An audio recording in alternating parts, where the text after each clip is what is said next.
Hello दोस्तों, हमने जो फर्स्ट टॉपिक पढ़ लिया था, अब हम सेकंड टॉपिक पढ़ने वाले अकाउंट। हमने यहाँ अकाउंट के बारे में हमने फर्स्ट टॉपिक में भी बताया था।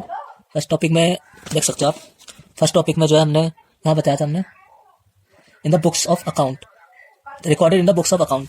तो अकाउंट क्या होता है, अब सबका अलग अलग अकाउंट बनता है। जैसे फर्स्ट पहले हम एग्जाम्पल पढ़ते हैं, अच्छे से समझ आएगा, फिर हम इसको पढ़ेंगे। For example, purchase of goods. जब हम किसी से गुड्स परचेस करते हैं, अब हम किसी से गुड्स, जैसे मेरी एक फैक्ट्री है, अब हम फैक्ट्री के लिए सामान खरीद रहे हैं, रॉ मटेरियल खरीद रहे हैं, और भी चीजें चाहिए होता है, मशीन खरीद रहे हैं, तो परचेस ऑफ गुड्स में आता है सब चीज। वेदर कैश, या तो मैं कैश में खरीदूंगा या क्रेडिट में, अगर मेरे पास पैसे नहीं हो बाद में खरीदूंगा, मतलब बाद में उसको पैसे दे दूंगा। Are shown in purchase account. तो सभी परचेजों का मतलब हमने एक, अगर हम एक कंपनी की बात करें, एक कंपनी में एक साल में कितने परचेस हो जाते हैं, तो उन सब परचेजों का एक समराइज करके उन सबका एक हम रिकॉर्ड बनाते हैं। उन रिकॉर्ड को जो है किसके में लिखते हैं, परचेस अकाउंट। तो ऐसे एक सेल्स अकाउंट बनता है जिसमें ओनली सेल्स का रिकॉर्ड लिखा जाता है। डेटर बनता है जिसमें हमने लोन दिया, हमें पैसे वापस करेंगे, सिंपली उनका अकाउंट बनता है। तो अकाउंट समझ गए ना आप कि अकाउंट क्या होता है, सबका एक अलग अलग अकाउंट बन जाता है। कि हम सबको अगर हम एक साथ लिखेंगे परचेस हो रहा है, सेल्स हो रहा है, तो जैसे आप शॉप में देखते हो कि परचेस सेल्स चलता रहता है, तो समझ नहीं आता। ऐसे अगर हम शॉप वाले अगर ये करें कि परचेस वालों का अकाउंट बनाते कि मैंने वहां से इतना परचेस किया, परचेस वाले का अकाउंट से परचेस में लिखे, और सेल्स हुआ है जिनका, सेल्स वालों का ओनली सेल्स में लिखे कितना मैंने क्रेडिट सेल्स किया, कैश सेल्स किया। तो वैसे शॉपकीपर नहीं करते, क्योंकि ये बड़ी बड़ी कंपनियां ही करती है, क्योंकि शॉप में कोई चेक नहीं करता, वो अपना उनका हिसाब किताब होता है। तो इसी को हम पढ़ेंगे इसमें। तो इसमें क्या लिखा गया, accounting is the summarised record.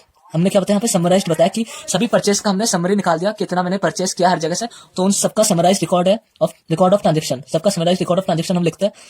यहाँ पे टी सेप अकाउंट होता है, जैसे परचेस का हो गया, यहाँ डेबिट हो गया और यहाँ क्रेडिट होगा, ठीक है। तो ट्रांजेक्शन कहां तक कर लिया था हमने, accounting is a summarised record of transaction relating to a particular head at one place. Particular head means जैसे परचेस अकाउंट एक हेड हो गया, सेल्स अकाउंट एक हेड हो गया, पर्टिकुलर हेड में एट वन प्लेस, या तो डेबिट में लिखा जाएगा, क्रेडिट में लिखा जाएगा। इसमें पहले बताया था कि डेबिट क्रेडिट दोनों जगह लिखा नहीं जाता, ओनली एक जगह लिखा जाता है। आगे पढ़ते हैं, यहाँ तक कर लिया हमने। It record not only the amount of transaction but also their effect and direction. ये इसमें जो है not record only the amount of transaction, इसमें अमाउंट ही नहीं लिखा जाता।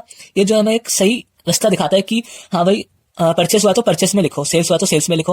ये सिर्फ ट्रांजेक्शन लिखने की बात नहीं है, ट्रांजेक्शन तो शॉपकीपर भी लिखता है। अब वो कुछ भी लिख रहा है, अब किसी को दे, कोई अकाउंटेंट है, वो समझ ही नहीं पाएगा कि क्या सेल्स हुआ, क्या खरीदा। बट इन बड़ी बड़ी जो कंपनियां होती है उसमें जो है प्रॉपर अकाउंट बनाया जाता है सबका, जिसमें वो लिखा जाता है। तो ये सिर्फ इसमें फिर से पढ़ते हैं कि इसमें जो है ट्रांजेक्शन लिखना ही नहीं होता, उनको प्रॉपर वे से इफेक्ट एंड डायरेक्शन, उनको सही रास्ते में ले जाना, मतलब सही अकाउंट में उनको रखना। परचेस अकाउंट है तो परचेस में लिखो, सेल्स है तो सेल्स में लिखो, ऐसे बहुत सारे होते हैं। डेटर अकाउंट, क्रेडिटर अकाउंट और बैंक अकाउंट, कैश अकाउंट, सबका अलग अलग अकाउंट होता है। तो यही होता है अकाउंट। और एग्जांपल हमने पढ़ लिया था, तो हो गया है परचेस, मतलब अकाउंट का सेकंड टॉपिक क्लियर हो गया।